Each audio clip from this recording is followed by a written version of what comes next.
Good morning and welcome to Southside Online. My name is Chris and I'm extremely excited about today because we're kicking off a new series as well as really a new season in the life of our church. And for those of you watching online, we still want to hear from you. We want to get feedback so that we can make Southside Online the best experience possible. So if you do me a favor, in just a second, just pause this video and go to the link to complete the survey. Then head back over and hit play.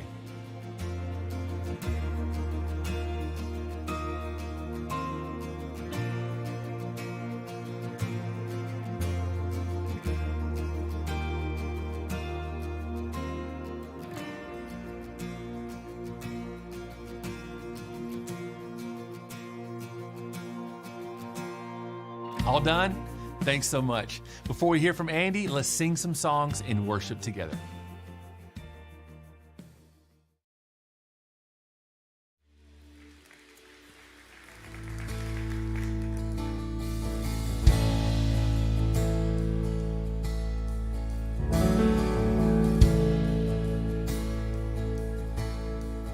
I searched the world,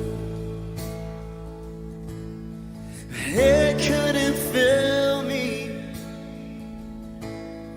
And man's empty praise and treasures of faith never know.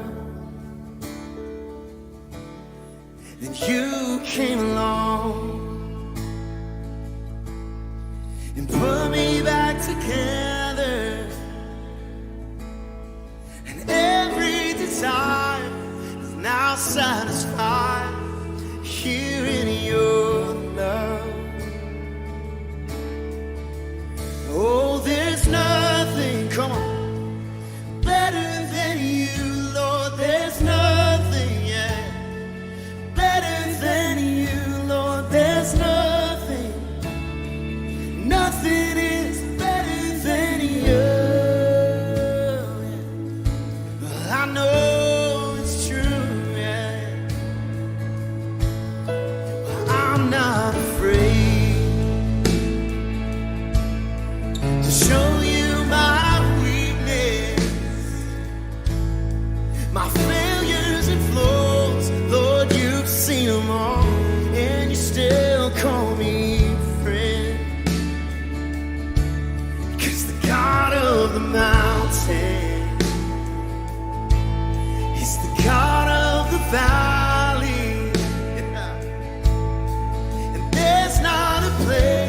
Your mercy and grace, you won't find me again. Oh, Lord, there's nothing better than you. There's nothing better than you. There's nothing, nothing is better than you. Come on and sing it now. Oh, there's nothing better than you. There's nothing better than you. Lord, there's nothing, nothing is better than you. 'Cause we've seen it, we've seen it. There it is, right here. Come on, you turn.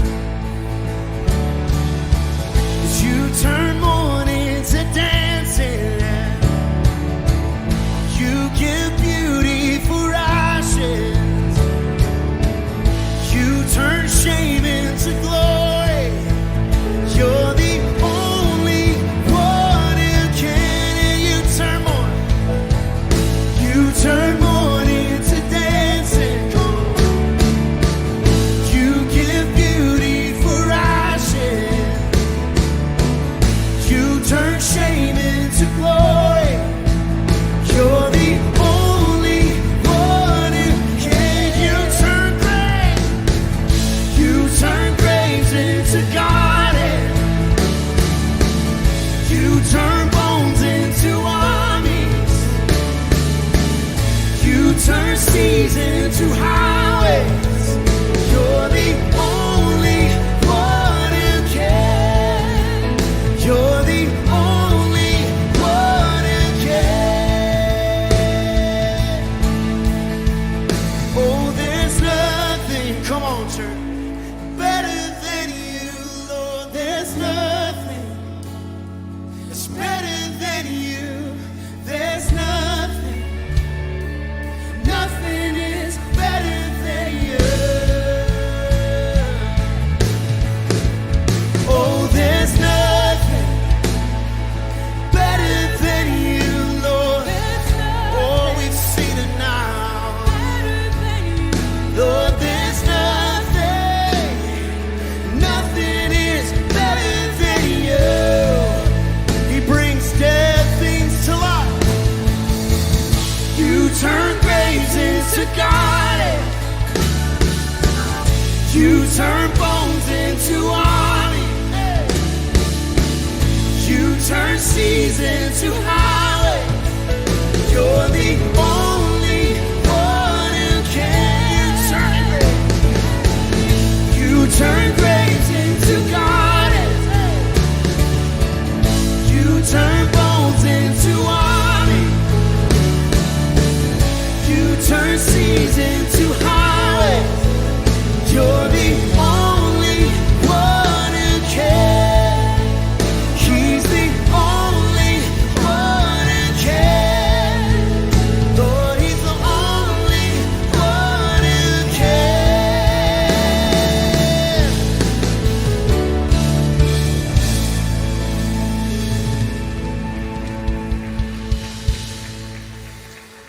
That's so good news this morning. I'm so glad that God is in my army and on my side.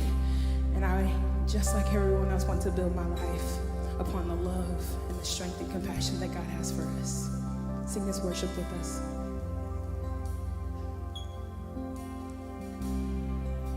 Worthy of every song we could ever sing, and worthy of all the praise we could ever bring. Worthy of every breath we could ever breathe. We live for you. We live for you. Jesus, the name above every other name. And Jesus, the only one who could ever save.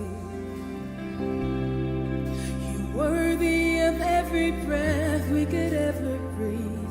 We live for you.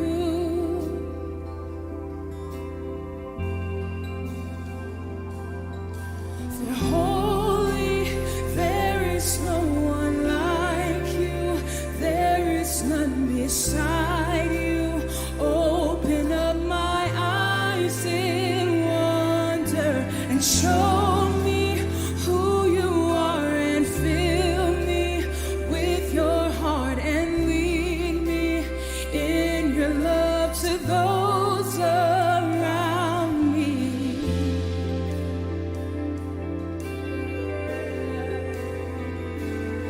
You're worthy of every song we could ever sing. Worthy of all the praise we could ever bring. And worthy of every breath we could ever breathe. We live for you. Oh, Jesus. Yeah. Jesus, the name above every other name. And Jesus, the only one who could ever save. Worthy of every breath we could ever breathe. We live for you. God, we live for you. Sing holy, holy. There is no one like you. There is none beside you. Open up my eyes in wonder. You show me who you are, and fill me with your heart and lead me in your love to those around me.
Thanks so much for worshiping with us. And by now you've seen and heard us share that we believe we were all made for more.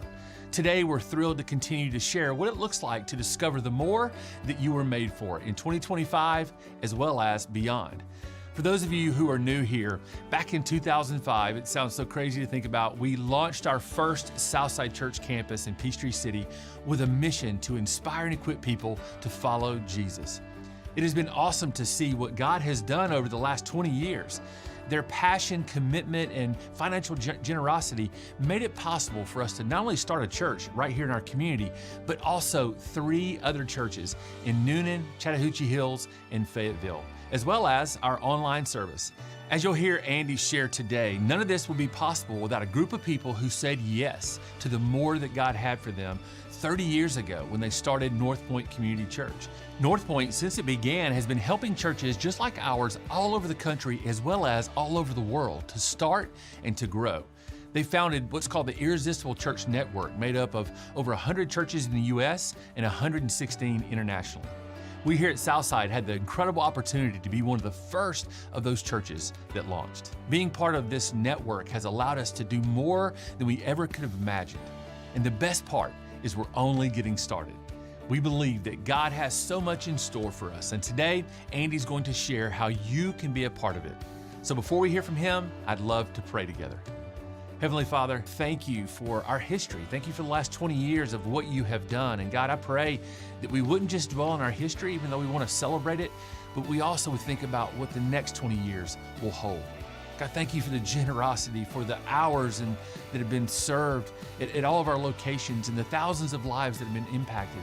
Think about the baptisms. And so God, I just pray that today you would open up our hearts to the more that we were created for, whatever that looks like. And I pray that as a group of people, we would become more generous with our time, with our treasures, and what you've given us to be a steward over. So God, thank you. Speak to us now. In Jesus' name we pray. Amen. Every great movement begins with an idea. An idea that is eventually embodied by someone who envisions something new, better, a preferred future. Convinced what could be, should be, they devote themselves to making it a reality. The greatest movement of all time was no different, with one notable exception. This movement began in the mind of God. For God so loved our broken world that he responded.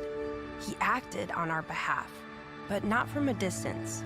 He showed up. As one ancient writer stated it, he made his dwelling among us and assured us that his arrival, along with his message, was good news for all people, for all time. It was good news indeed. A king had come, a good king, to establish God's kingdom on earth. And everyone was and is invited to participate in it. As part of his kingdom plan, our good king launched what is widely acknowledged as the most consequential movement of all time, the ecclesia of Jesus.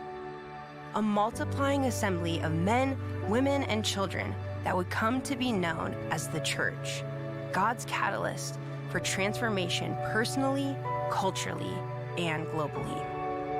From the 1st century to the 21st century, every generation of Jesus followers and church leaders is faced with the challenge of how to best engage their culture with the good news as introduced and illustrated by Jesus. 30 years ago, a group of Atlanta residents came together to take on that very task. They were quick to acknowledge that their city did not need another church, but perhaps it did need a different kind of church.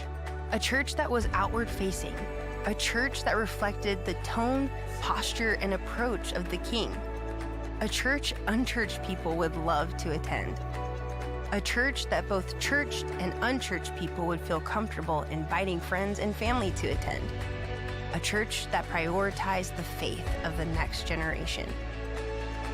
Fueled by compassion for the people in their city, they established North Point Community Church.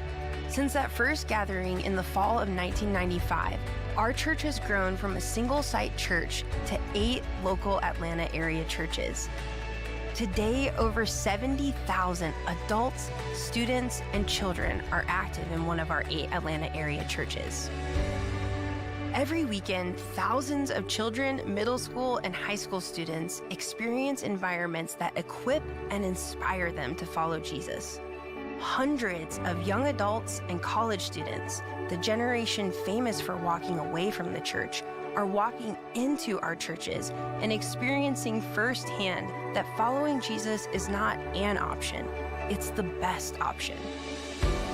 Week after week, we celebrate with air horns and confetti as adults, students, and children go public with their faith through baptism. In 2005, we launched the Irresistible Church Network, which serves and provides resources for over 200 like-minded churches nationally and globally. Today, over 600,000 adults, students, and children are engaged at one of our partner churches. But our impact, as well as our concern, is not limited to those who choose to step inside one of our buildings. From the very beginning, we've been committed to being the hands and feet of Jesus in our local communities. We want our communities to know we're here, to be glad we're here. And most importantly, we want our communities and the people in our communities to be better off because we're here. For 30 years, we have remained stubbornly committed to our original vision. And by God's grace and through the generosity and commitment of thousands of committed Jesus followers, we have been, by all human measures, extraordinarily successful. But we aren't finished.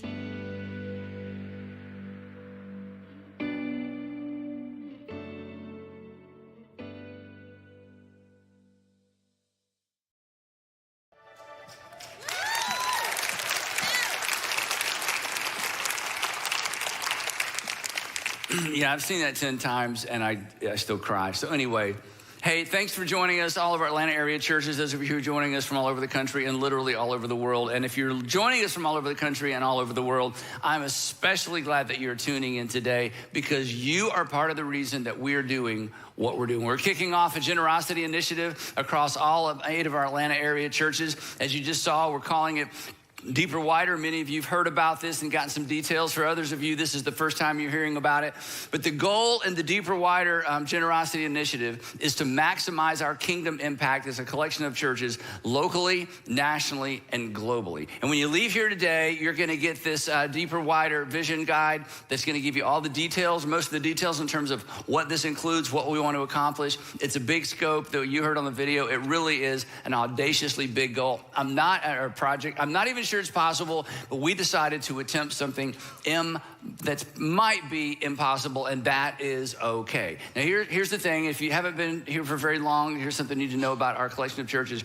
What you have accomplished and what we've accomplished together really is amazing. I mean, 8 amazing churches in the Atlanta area, one of the most important cities in the United States, 70,000 active people. That's not a mailing list. These are people who are active in one of our 8 Atlanta churches, plus 200 churches in our network. Southside churches, you're tuning in today. You're part of that. You're an extension of what we do and mirror what we do, and we learn as much from you as maybe you learn from us.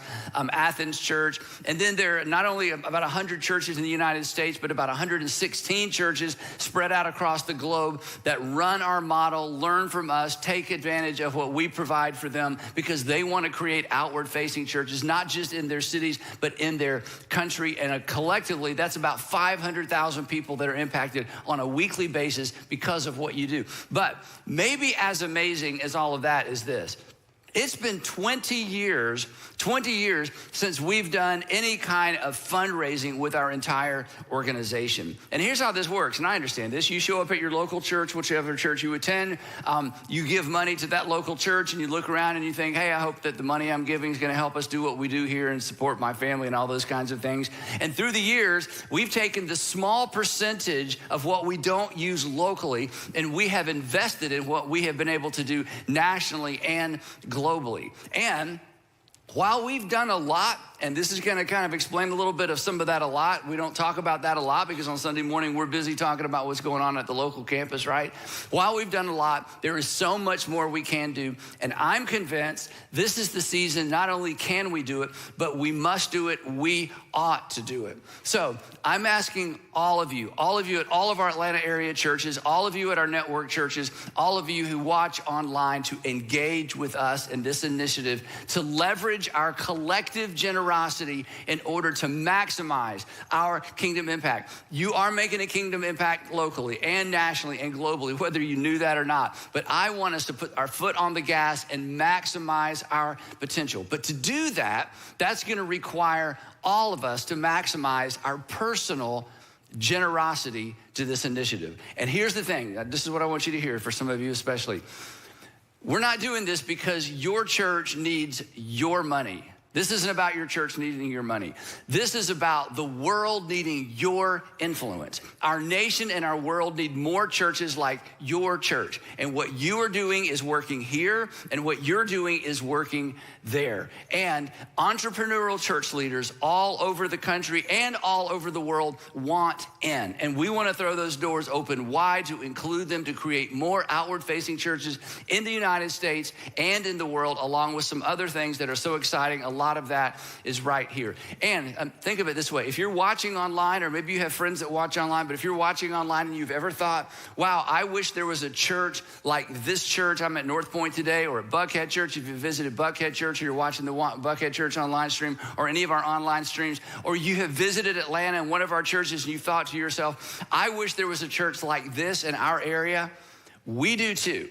But we're not just gonna wish there was. We're gonna do everything in our power to ensure there is. In fact, one of the exciting initiatives that you can read about is we would like to create an outward-facing church in every single community in the United States of 50,000 people or more, so that everybody and every child and every college student and every single adult and every middle schooler and every high schooler could experience the kind of environments that your kids experience, because we wanna set the anchor deep in their hearts, and when they tend to stray, they won't be able to stray far, because we have anchored them to the actual first century version of what it means to follow Jesus. Now, if all this talk about money makes you nervous, I understand that.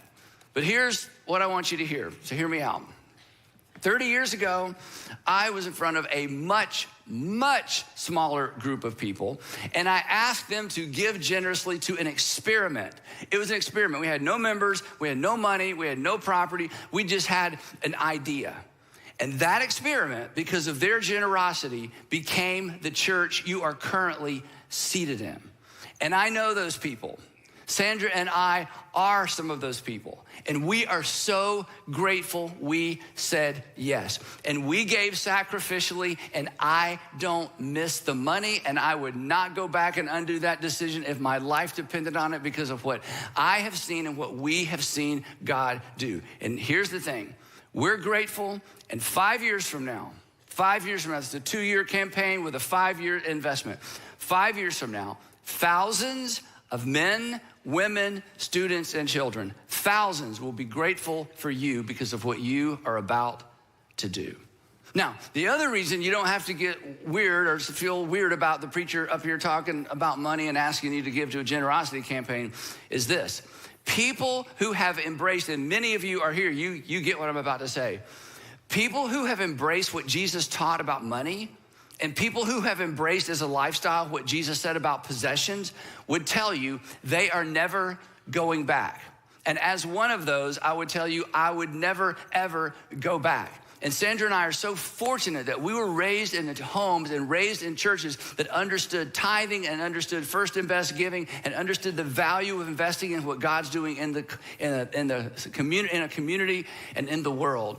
And we just want those of you who have never experienced that because of fear, because of debt, because of whatever reason, because of you can't trust the church and all the stories you hear, we want you to engage. And I'm telling you, you will never meet a follower of Jesus who allowed their money to follow Jesus and his kingdom who regrets that. So you don't have to be nervous about this. We don't have to be weird about this. This is just one more opportunity to follow Jesus. Now, all of that begins with the whole idea of following Jesus with our money, the whole idea of what it means to be a steward or a follower of Jesus with our possessions and everything. It all comes back to one simple idea. And today, for a few minutes, I just want to introduce that one simple idea. For some of you, this might be review. For some of you've heard this before, but you've sort of drifted from it. I get that.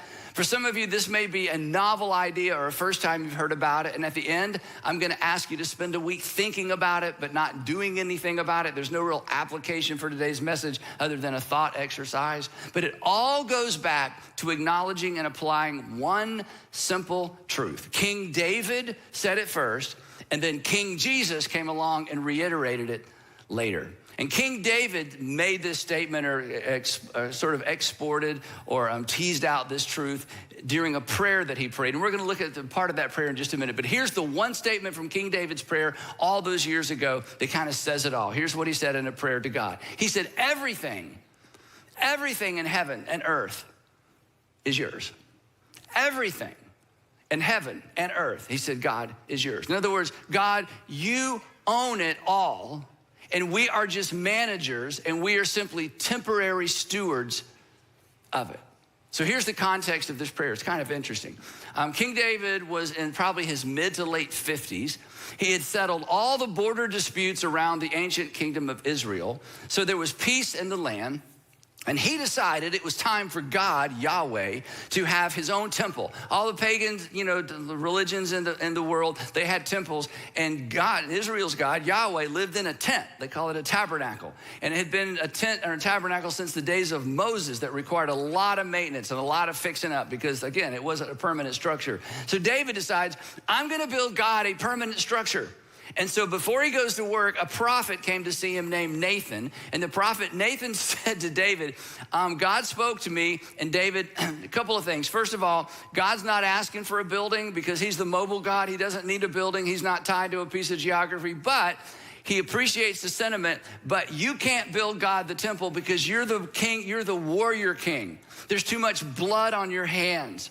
So your son can build the temple, but you can't build it. And David accepted no as an answer, but then he decided to go to work and collect all the raw materials for this extraordinary structure that later his son Solomon would build. And this is why the first temple in Jerusalem was called Solomon's temple. So he goes to work to get all the raw materials because this is going to be an extraordinary building campaign, or not campaign, but a building enterprise. So he begins to pull all the materials together, and he personally funds out of his own wealth the first round of materials. And then he announces his intention to all the influencers in the city of Jerusalem and all the influencers in the region, the military leaders, the city council, the wealthy families, the people who have influence, government officials. And he says to all of them, I want us to build our God a temple, and it needs to be magnificent. And the text tells us that when he made this announcement,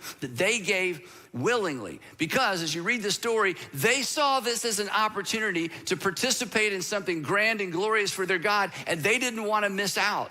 And then as the influence people, the influencers in the community began to give toward this project, then the common folk came along and they're like, well, we don't want to miss out either. And these were the people that had very, very little extra. But the text says when the common people, the poorer people, saw their leaders giving generously to this project, the text says that the people rejoiced at the willing response of their leaders, for they had given freely and wholeheartedly to the Lord. So there's this outpouring of generosity toward this project in a way to honor God. So as all of this is happening, David is so overwhelmed by the generosity of the people and the generosity of the nation that he gathers the leaders and he gathers as many people as he could, and to launch this project of bringing together all the resources necessary, the money necessary to buy the resources. He prays a prayer.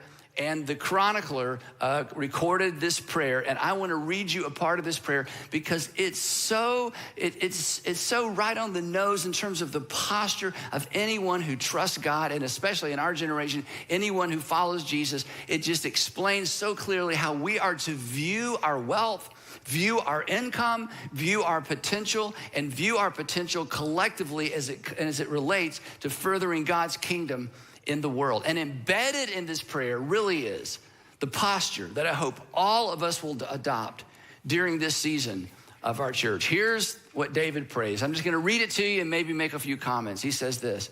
He says, yours, Lord, is the greatness and the power and the glory and the majesty and the splendor. And the reason is, he says, because everything in heaven and earth is yours. It all belongs to you. Anytime you see splendor and glory or greatness in a person or in nature or anywhere, that's all a manifestation of the greatness and the glory and the splendor of God. And then he says this, yours, Lord, and this is coming from a king. This is so unusual for a king to say something like this, even now. Yours, Lord, is the kingdom. In other words, it's not even my kingdom. I'm the king, but I'm smart enough to know it's not my kingdom because everything belongs to you. Yours, Lord, is this kingdom, and you are exalted as head over all. I might wear the crown, but we are not confused. We know who the head of this nation is. It is yours. It's your kingdom. It is not mine. And then listen to this. It's so powerful. If this was front and center the way we lived our lives. He says, wealth and honor, position, recognition, wealth and honor, we know they come from you. And you are the ruler of all things. In other words, David says, look, I'm not confused. I have what I have because you gave it to me for a time. And this is true of me as well. And this is true of all of you as well. All of us who have extra, all of us have extra because God allowed us to manage the extra, whether it's position or influence or stuff or just extra money, the money that we save, the extra, we don't live hand to mouth, that ultimately this came from God. And yes, I'm not ignoring the fact that you worked really hard and you took advantage of those opportunities that came your way. I mean, how many times have you told your story or you've heard the story? It's like I was going along doing my thing and then an opportunity came my way. And if you're a theist, if you believe in God, if you're a Christian, when that opportunity came your way, your instinct was to say, thank you, God, for this opportunity that came my way. And you leveraged it and you took advantage of it and you worked really hard and God honored your work. So yes, you had a role to play, but ultimately we're smart enough to not be confused either, to know that ultimately we don't control the future and we don't control the variables. We took advantage of those opportunities. And David saw what some people in his culture miss. And David saw what unfortunately many people in our culture miss. That there are just too many variables to ever be arrogant. There are just too many variables, too many things that are out of our control to ever take credit, even for our hard work and taking advantage of the opportunities that come our way. That our success and our prosperity, yes, it's a result of some things we did, but ultimately we're smart enough to know we didn't determine our health. We didn't determine where we were born. We didn't determine when we were born. We didn't determine who we were born to. We didn't determine what it was in us that gave us the drive to work our way out of the environment we were born into. There are just too many variables that there's never any need. There's never any room for arrogance. That ultimately, to put it bluntly, arrogance is a reflection of ignorance. Arrogance says, I'm too ignorant to understand that I don't control the variables that have allowed me to be as successful as I am. And David is declaring before the whole nation, I'm not confused. I know why I'm the king. I know why I have this position. And I know why I have the margin I do to build this temple for God. Then he says this, he says, in your hands are strength and power to exalt and to give strength to all. In other words, again, he's acknowledging publicly, I am the king only because you chose me to be the king. That I did not choose myself or create this opportunity for myself. And maybe in this moment or leading up to this prayer, he thinks back to how he became the king. And some of you, if you grew up in church, we remember this story. That God says to the prophet Samuel, I'm done with this king. We're gonna have a new king. I want you to go to Jesse's house and I want you to get all of his sons together. Jesse had a bunch of sons. And I'm going to choose the next king of Israel from Jesse's sons. You remember this amazing story? We teach our children this. It's extraordinary. So the prophet Samuel goes to Jesse's home and says, Jesse, I've got some good news for you. There's going to be a dynasty change, and you're going to be the father of the king. Gather your sons, and God is about to choose one of your sons to be the next king of Israel. Remember this story? And so still all the sons come out, and Eliab, the oldest, he's tall, he's kingly, he's strong. And Samuel's like, easy, this is the guy. And God says, no. He goes to the next one, no. And the prophet's like, Jesse, this awkward question, do you have any more sons? Because God says none of these guys are it. Remember the story? And Jesse's like, well, there's one other guy, but we didn't even invite him. It can't possibly be him. Little David, he's just taking care of the sheep. Surely, there's king material. Samuel says, I won't leave till you bring him. And then walks David. And God says, that's the guy. Samuel's like, this is it. David knew this. He was smart enough not to forget. He was smart enough to remember. He was smart enough to keep front and center. There are too many variables in life to take credit for our success, for our wealth, for our extra, for our margin, for our opportunity, that everything in the heavens and earth, including opportunity, wealth, and strength, and honor come from God and from God alone. And if we have any, the correct posture is gratitude and humility. And here's how you know that's true. Because when you meet successful people who are humble and are quick to give credit to the people around them, and ultimately quick to give credit to God, you are moved by that, and you are impressed by that, and you are inspired by that, because you know they, with all their success, they are not confused.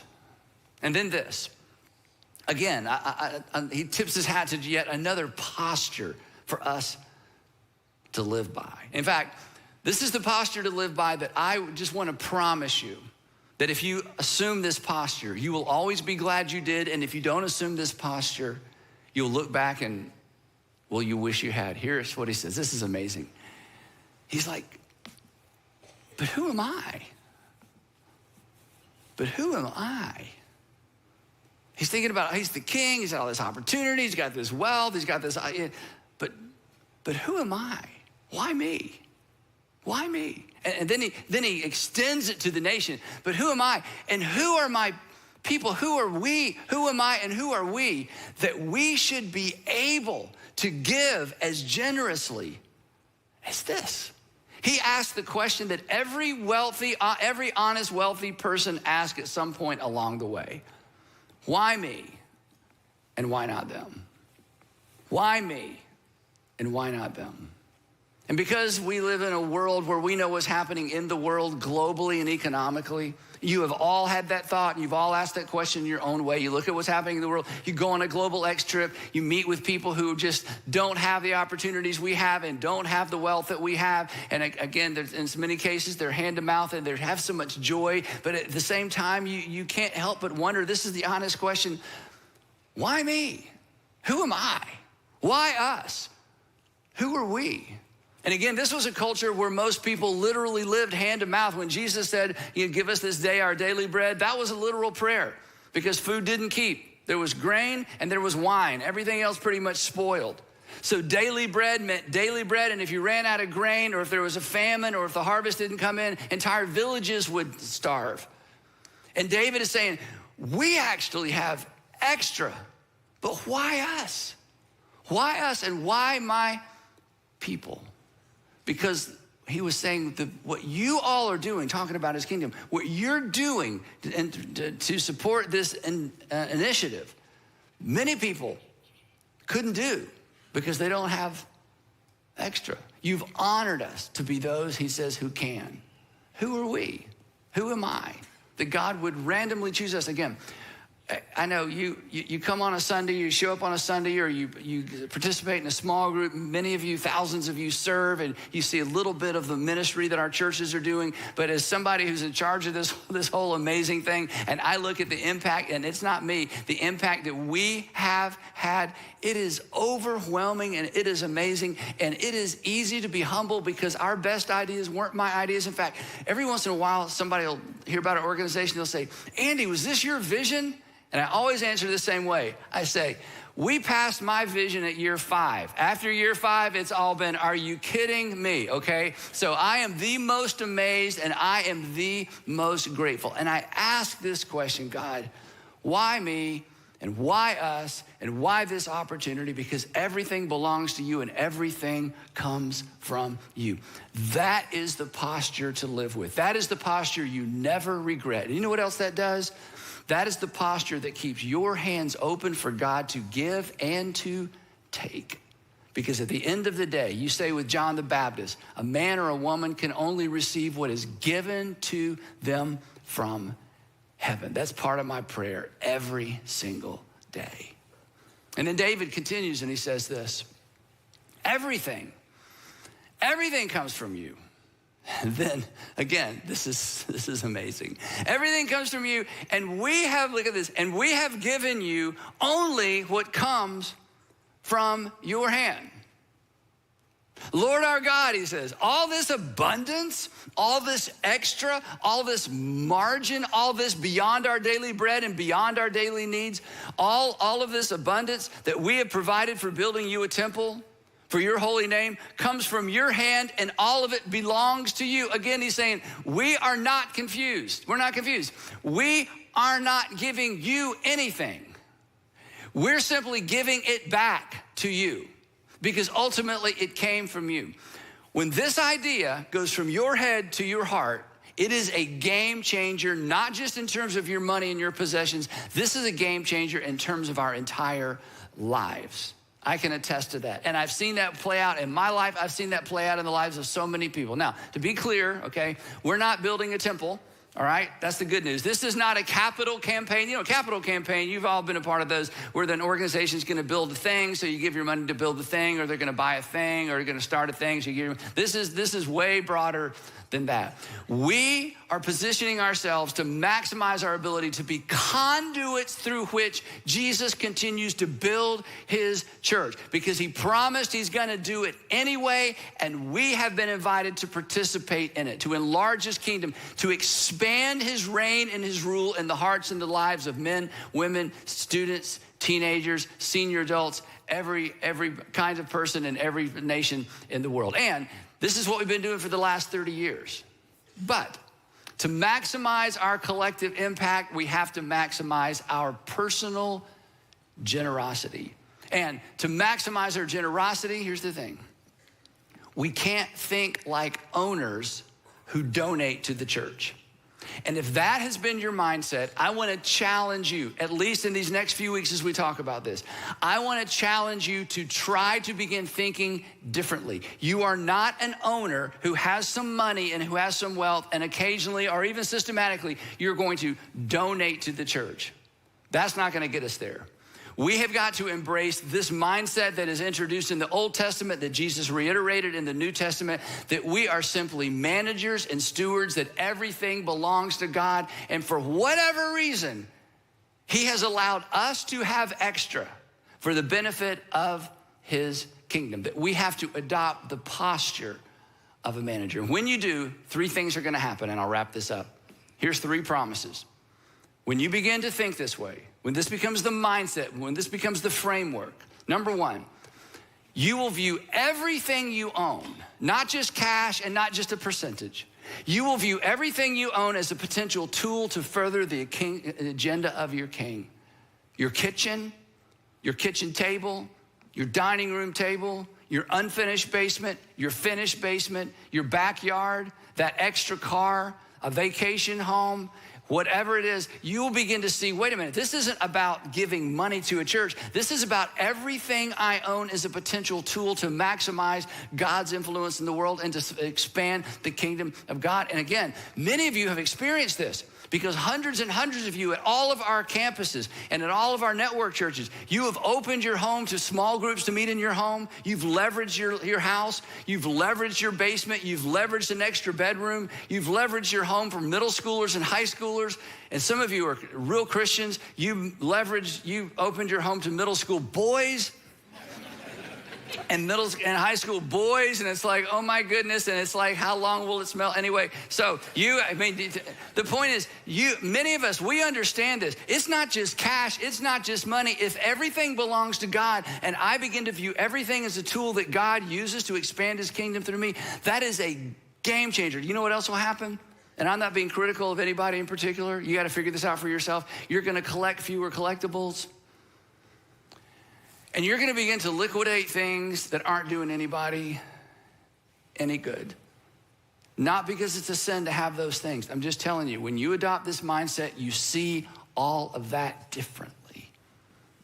And you'll never go back and you'll never regret it. Number 2, you'll give first and adjust your lifestyle accordingly. You will give first and adjust your lifestyle accordingly. This is not new.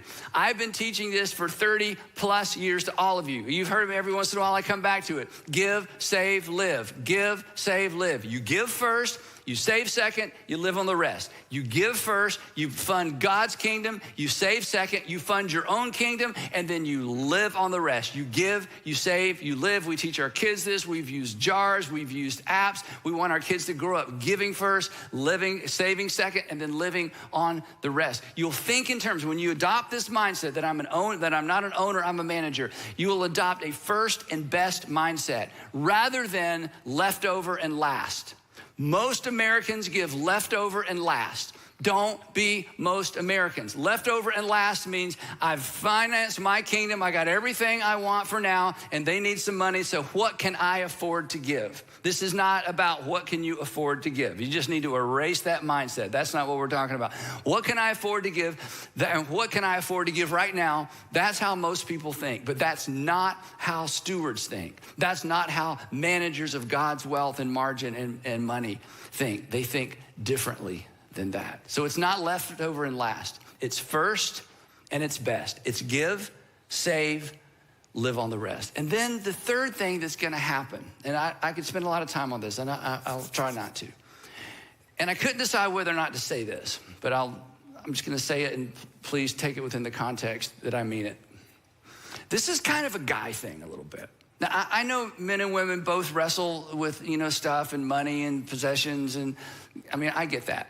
But this next thing that'll happen, and maybe it's just my experience in talking to men and about their money and their possessions. But here's the thing. If you flip the script and even just begin to think, don't do anything.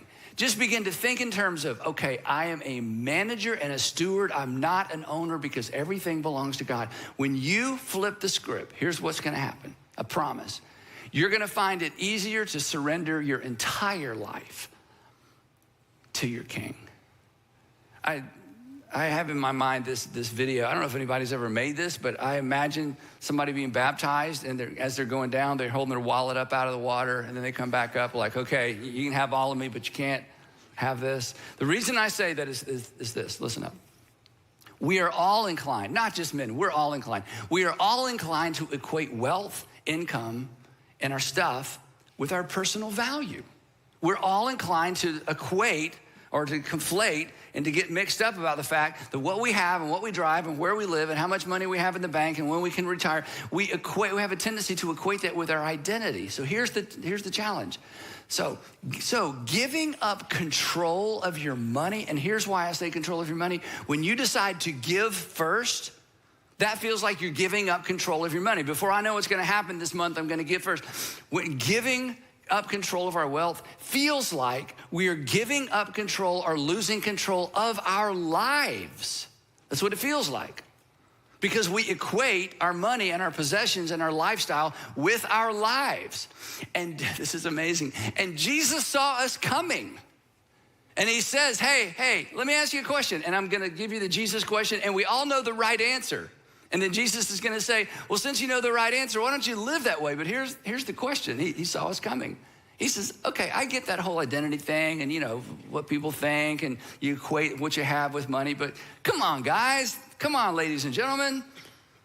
Is not life more than what you eat, what you wear? That's what he said. Here's what I say. Isn't life more than what you drive and where we vacation and how much we've saved and when we can retire and how much we accumulate and how much we're going to leave our kids? Isn't life more than all that? To which we would say, oh, yeah, but, and Jesus is like, I'm not done. Let me say it in a different way. He's so brilliant. He says, by worrying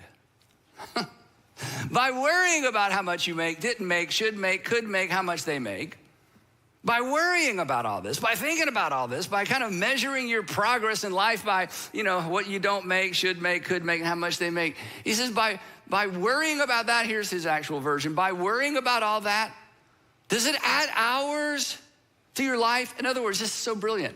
By worrying about all that, does it add to life? In other words, if you've equated your life with all this stuff accidentally, but worrying about all that stuff and having all that stuff does nothing to extend your life. In fact, worrying about it might subtract hours from your life. Then Jesus says, come on, obviously your life isn't any of that. So quit living like it is. He says to me, and he says to all of us, here's the thing, then I'm done. Whatever we equate with life, savings, things, grades, where you go to school, professional success, whatever you equate with life, we will cling to as if our lives depend on it. This is why we cling to our stuff. This is why the whole idea of pre-deciding to give feels like I'm out of control because I'm losing my life. It's why we worry. We're confused. And Jesus would like to unconfuse all of us. You'll find it easier to surrender your entire life to your King when you acknowledge and begin to live as if you are a manager and not an owner. When you take off the owner hat like King David and say, okay, I'm not confused. I'm the king. I didn't make myself king. I got all this extra opportunity. That all came from you. I am managing it for a time. Here's the thing. We cannot, this is why this third point, there's so much to say. I'll keep moving. We cannot surrender to our actual king. Men, let me just talk to us a second. Men, we cannot. It's not that we don't want to. It's not that we don't try. We cannot surrender to our actual king until we dethrone the imposter king. And Jesus knew that our attitude and approach to wealth management, and wealth accumulation was going to be the number, he says this, we'll talk about it in a couple of weeks, is going to be the number one competitor with who rules and reigns in our life. And I'm just telling you, show me a man who's dealt with this and has surrendered all of this to King Jesus, and I will show you a man who will never go back to living the other way, and who has more peace, and who probably has more prosperity because he's redefined what prosperity really is. So this week, here's your assignment. I just want you to practice thinking like managers, okay? So this is gonna be kind of fun because you don't have to do anything. Now, and don't get in the car and honey, that's what I've been saying. Don't do that, okay? We'll see, because one of you, come on, I know how it is. The less generous person marries the not so generous, the more generous person, somebody wants to give away everything. The other person's like, if I let him do, if I let her, we're not gonna, I get it. You're dating that person and it's like, yeah, don't have that conversation. This is a thought exercise you're gonna do individually. We'll have conversations later. I just want you this week to think, okay, what would I do in this situation if I really thought about myself as a manager, not an owner? What would I do in this situation as you face different conflicts or tension as it relates to finances or planning or whatever it might be, or just stuff in your home or stuff that's not in your home? What if I really thought in terms of I'm not an owner, I'm a manager? What would it look like if you really believed and embraced the idea that everything in heaven and earth is his? What would that look like? What would that change? What kind of tension does that create in you? I want you to pay attention to that tension and do the exercise. And we'll pick it up right there in part 2 of Deeper, Wider, But don't go anywhere. Right now, I'm going to ask somebody from all of our Atlanta area churches to come up and provide you with some important next steps. And yes, that. I am so excited personally about this new series and season because I have seen what generosity and trusting God with finances has done in my life as well as in my family's life over the years. For us here at Southside, as I mentioned earlier, we are celebrating our 20th anniversary as a ministry, and the best way to celebrate is not simply looking back, but ahead. How does God want to use us for another 20 years? Specifically, as it has to do with our generosity. And as Andy said, there were those before us who have been generous, and to ensure that we continue our mission of inspiring people to follow Jesus by engaging in the life and mission of the church, we want everyone to follow Jesus in this area of financial generosity. So we're kicking off a generosity initiative called Made for More. And to hear more, we will see you back next week.